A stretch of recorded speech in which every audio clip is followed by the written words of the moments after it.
এ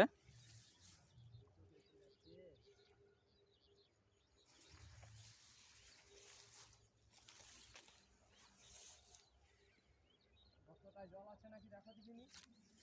নিচেটাই না, জল নেই, জল নেই। ওই গর্তটা খালে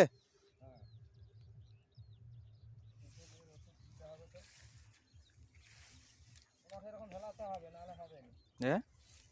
একজনকে এইভাবে হেলি যেতে তবে ওষুধ দিয়ে চলবে। তখন একটা পাই কাটা দেখিনি, ফোনটা পকেটে রেখে দিবে নাকি বলো, সেরকম মতো কাটা হবে না, পাইগুলো কেটে রেখে যাবো। এইটার মাঝামাঝি বড় লল আছে তোমার, তো আমি দেখি না, ললটা বড় আছে, ওই জন্য বুঝি বড় ললে করে দিয়ে দেবো। কি করবে বলো, দিবে নাকি? আমি জানি, তুমি তুমি দেখো।